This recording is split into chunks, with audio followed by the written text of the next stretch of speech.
Kitab Kejadian pasal 4. Kain dan Habel. Kemudian Adam bersetubuh dengan istrinya, lalu istrinya hamil. Dia melahirkan seorang anak lelaki dan berkata, "Dengan pertolongan Tuhan, aku sudah mendapat seorang anak lelaki." Maka Hawa menamakan anaknya Kain. Kemudian Hawa melahirkan seorang anak lelaki lagi yang diberi nama Habel. Habel menjadi gembala domba, tetapi Kain menjadi petani. Beberapa waktu kemudian, Kain mengambil sebahagian daripada hasil tuaiannya, lalu mempersembahkannya kepada Tuhan. Kemudian Habel mengambil seekor anak domba sulung dan menyembelih anak domba itu, lalu memberikan potongan-potongan yang terbaik sebagai persembahan kepada Tuhan.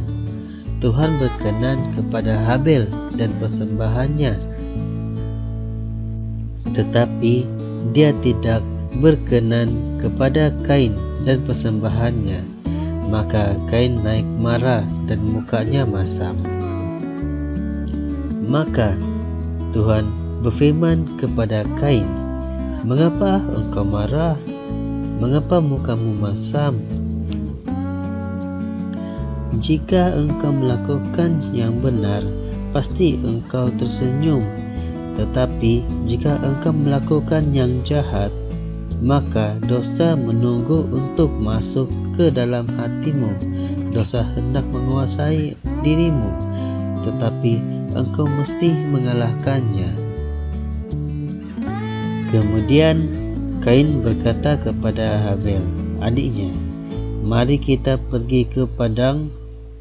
Apabila mereka sampai di situ, Kain menyerang adiknya, lalu membunuh dia. Tuhan bertanya kepada Kain, "Di mana Habel adikmu?" Kain menjawab, "Aku tidak tahu. Haruskah aku menjaga adikku?" Kemudian Tuhan berfirman, "Mengapa engkau melakukan perbuatan yang dahsyat itu? Darah adikmu berseru kepadaku dari tanah, seperti suara yang berseru meminta pembalasan. Engkau terkutuk dan tidak boleh lagi mengusahakan tanah. Tanah itu sudah menyerap darah adikmu, seolah-olah tanah membuka mulut untuk menerima darah adikmu ketika engkau membunuh dia.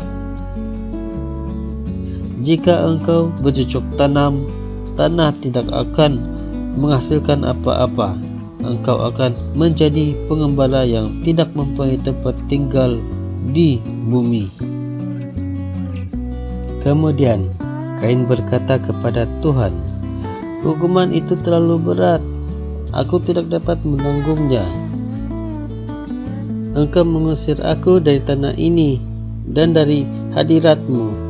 Aku menjadi pengembara yang tidak mempunyai tempat tinggal di bumi, dan aku akan dibunuh oleh sesiapa sahaja yang menjumpai aku."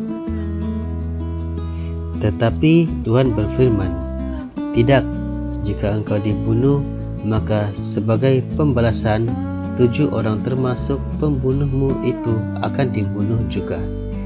Kemudian Tuhan membubuhkan suatu tanda pada Kain supaya sesiapa sahaja yang menjumpai dia tidak membunuhnya.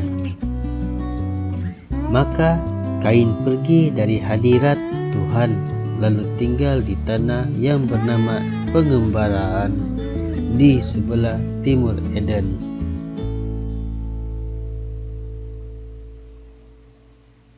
Keturunan Kain. Kain dan istrinya mempunyai seorang anak lelaki yang diberi nama Henok. Kemudian Kain membina sebuah kota dan menamakan kota itu menurut nama anak lelakinya.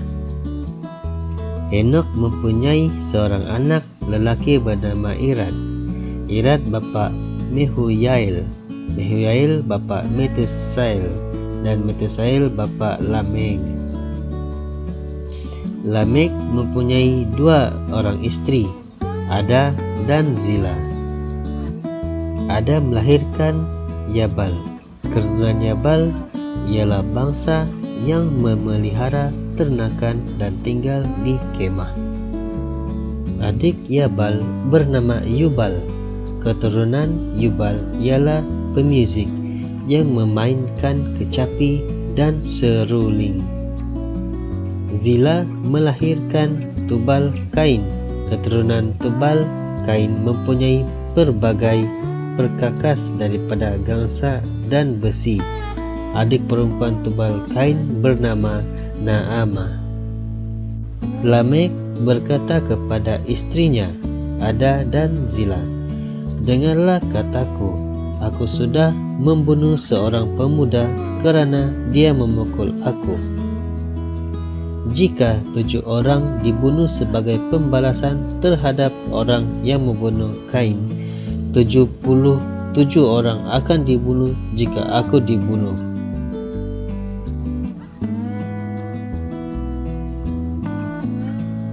Set dan Enos. Adam dan istrinya mendapat seorang anak lelaki lagi. Hawa berkata, Allah sudah mengerniai aku seorang anak lelaki untuk menggantikan Habil yang dibunuh oleh Kain. Maka Hawa menamakan anaknya Set. Set mempunyai seorang anak lelaki yang diberi nama Enos.